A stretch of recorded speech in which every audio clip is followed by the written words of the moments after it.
Let me begin by thanking Rita Glavin for that powerful presentation. I'd like to address several issues today. First, I've always started by telling New Yorkers the facts before my opinion. So let's start New York tough with the truth. The Attorney General did a report on complaints made against me by certain women for my conduct. The report said I sexually harassed 11 women. That was the headline people heard and saw and reacted to. The reaction was outrage. It should have been. However, it was also false. My lawyers, as you just heard from Rita Glavin, have reviewed the report over the past several days and have already raised serious issues and flaws that should concern all New Yorkers. Because when there is a bias or a lack of fairness in the justice system, it is a concern for everyone, not just those immediately affected. The most serious allegations made against me had no credible factual basis in the report. And there is a difference between alleged improper conduct and concluding sexual harassment. Now, don't get me wrong. This is not to say that there are not 11 women who I truly offended. There are. And for that, I deeply, deeply apologize. I thought a hug and putting my arm around a staff person while taking a picture was friendly, but she found it to be too forward. I kissed a woman on the cheek at a wedding, and I thought I was being nice, but she felt that it was too aggressive.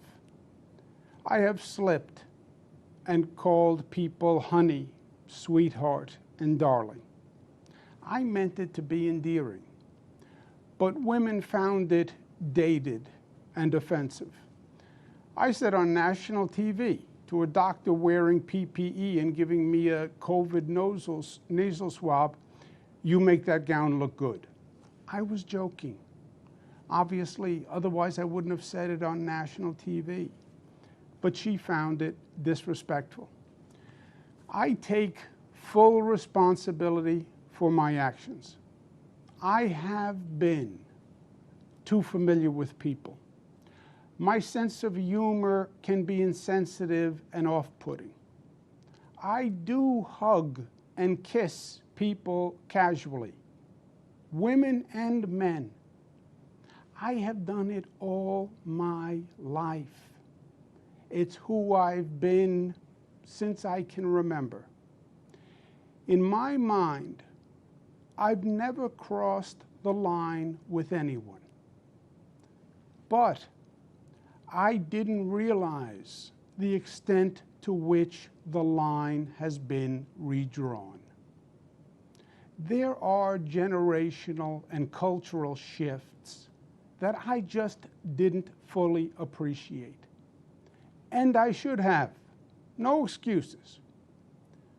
The report did bring to light a matter that I was not aware of and that I would like to address. A female trooper relayed a concern that she found disturbing, and so do I. Please let me provide some context. The governor's trooper detail had about 65 troopers on it. But of the 65, only 6 women and 9 black troopers.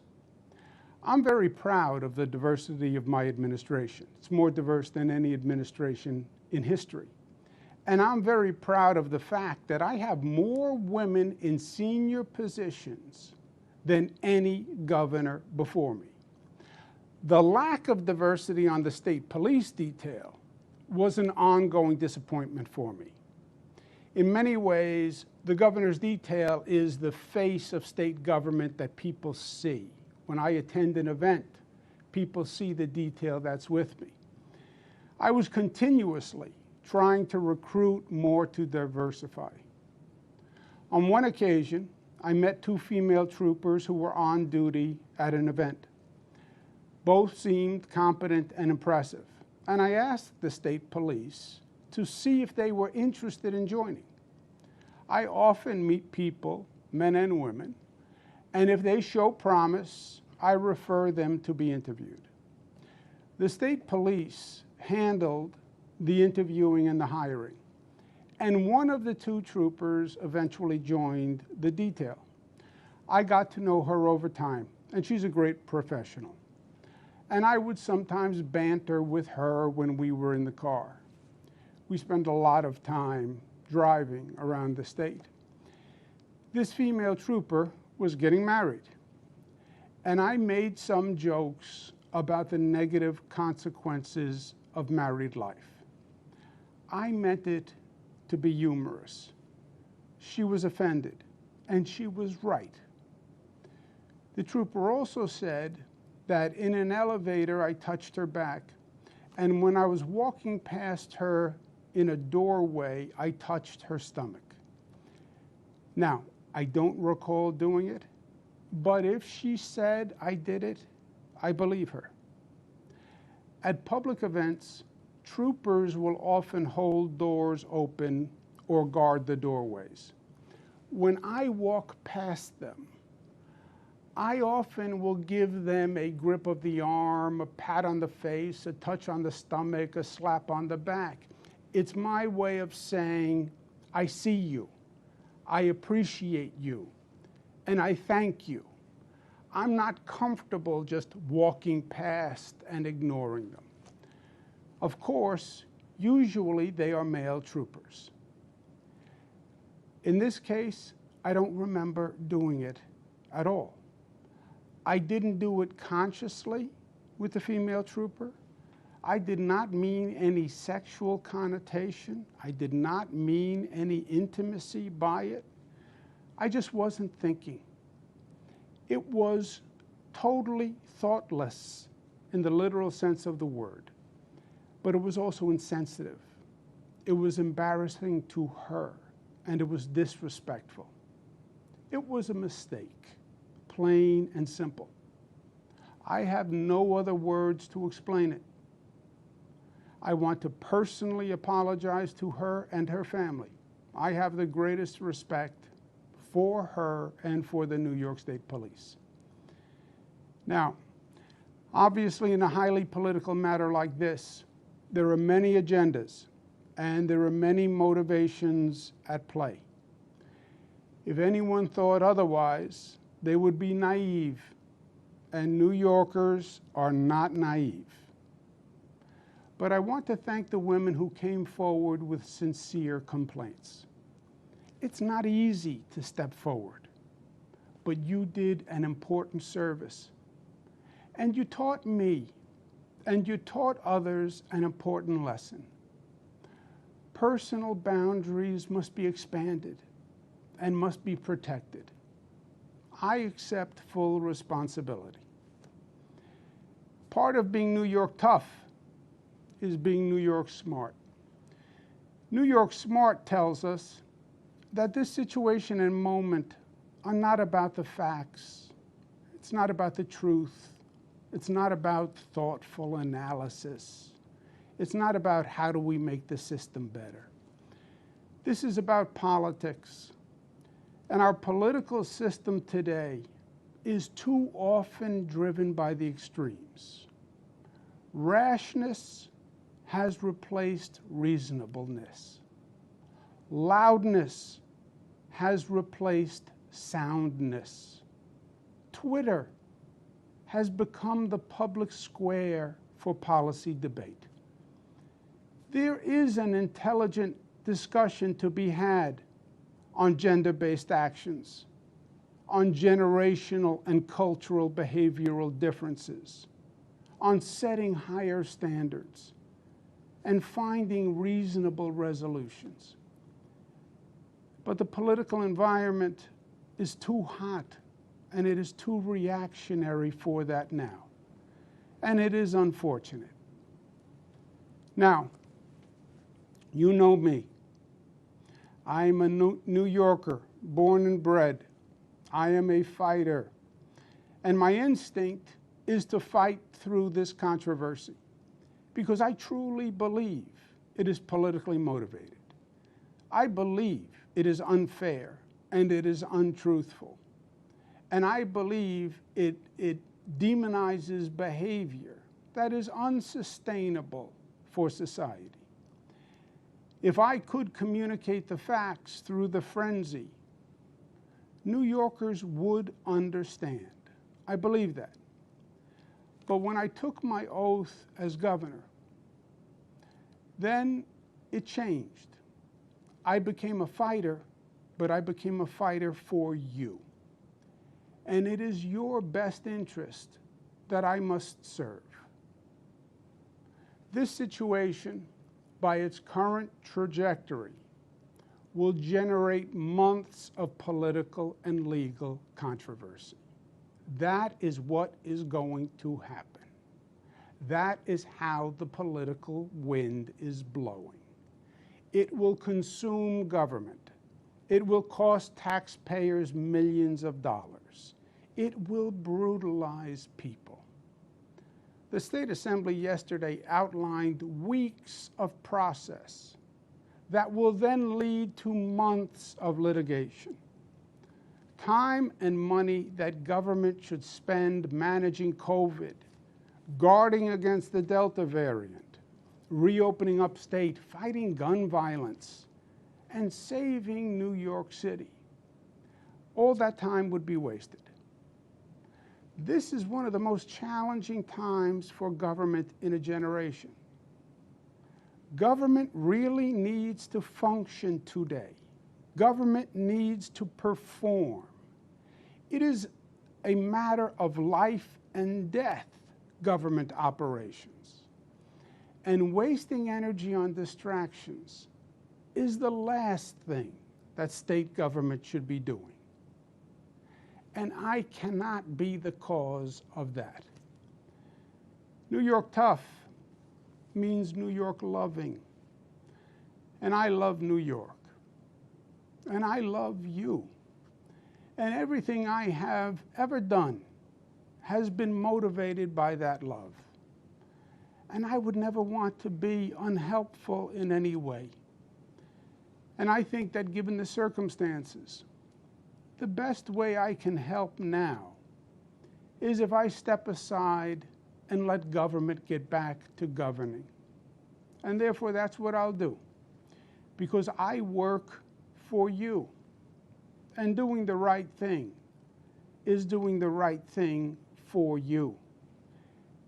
Because as we say, it's not about me, it's about we. Kathy Hochul, my lieutenant governor, is smart and competent. This transition must be seamless. We have a lot going on. I'm very worried about the Delta variant, and so should you be. But she can come up to speed quickly, and my resignation will be effective in 14 days. To my team, Melissa DeRosa, Robert Mejica, Beth Garvey, Stephanie Benton, Dana Caratanudo, Kelly Cummings, Rich Azzapardi, Howard Zucker, Rick Cotton, Jano Lieber, Jack Davies, and the hundreds of dedicated administration officials. I want to say this: thank you, and be proud. We made New York State the progressive capital of the nation. No other state government accomplished more to help people. And that is what it's all about. Just think about what we did. We passed marriage equality, creating a new civil right, legalized love for the LGBTQ community, and we generated a force for change that swept the nation. We passed the SAFE Act years ago, the smartest gun safety law in the United States of America, and it banned the madness of assault weapons. We've saved countless lives with that law. $15 minimum wage, the highest minimum wage in the nation, lifting millions of families' standard of living, putting more food on the table and clothes on their backs. And we led the nation in economic justice with that reform. We have managed every emergency Mother Nature could throw at us. Fires, floods, hurricanes, superstorms, and pandemics. We balanced the state budget, and we got it done on time, more than any other administration, because government should work and perform. Free college tuition for struggling families. Nobody in this state will be denied their college dream because of their income. We have built new airports, rail, transit, roads all across this state faster and better than ever before, and more than any state in the nation. The most effective green economy program in the nation. We did more for Black and Latino families than any other administration. We did more for working families. We did more for our union brothers and sisters. We did more to battle racism and anti-Semitism. Today, so much of the politics is just noise, just static. And that's why people tune it out. What matters is actually improving people's lives. And that's what you did. You made this state a better state for the generations that follow. And that is undeniable, inarguable, and true, even in these ugly, crazy times. I thank Speaker Carl Heastie and Leader Andrea Stewart-Cousins for their leadership. And let me say this on a personal note. In many ways, I see the world through the eyes of my daughters, Cara, Mariah, and Michaela. They are 26 and 26, twins, and 23. And I have lived this experience with and through them. I have sat on the couch with them, hearing the ugly accusations for weeks. I have seen the look in their eyes and the expression on their faces, and it hurt. I want my three jewels to know this. My greatest goal is for them to have a better future than the generations of women before them. It is still in many ways a man's world. It always has been. We have sexism that is culturalized and institutionalized. My daughters have more talent and natural gifts than I ever had. I want to make sure that society allows them to fly as high as their wings will carry them. There should be no assumptions, no stereotypes, no limitations. I want them to know from the bottom of my heart that I never did and I never would intentionally disrespect a woman or treat any woman differently than I would want them treated. And that is the God's honest truth. Your dad made mistakes, and he apologized, and he learned from it. And that's what life is all about. And I know the political process is flawed, and I understand their cynicism and distrust and disappointment now. But don't give it up, because government is still the best vehicle for making positive social change.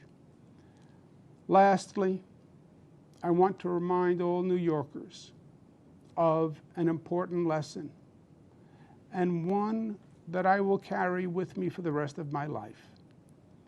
And that's what you New Yorkers did in battling COVID. The enemy landed in New York State. COVID launched the attack here. It came on planes from Europe, and we had no idea. It was an ambush. And it was up to New Yorkers to fight back. We were on our own, and it was war.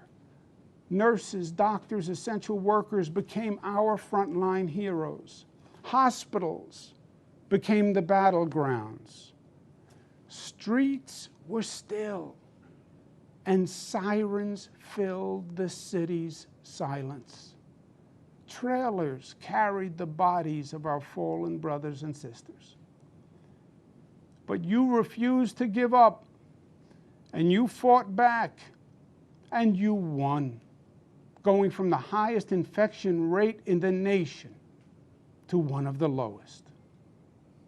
No one thought we could do it, but you did it. You led the nation, and you showed the way forward. And how you did it is what's most important. You did it together.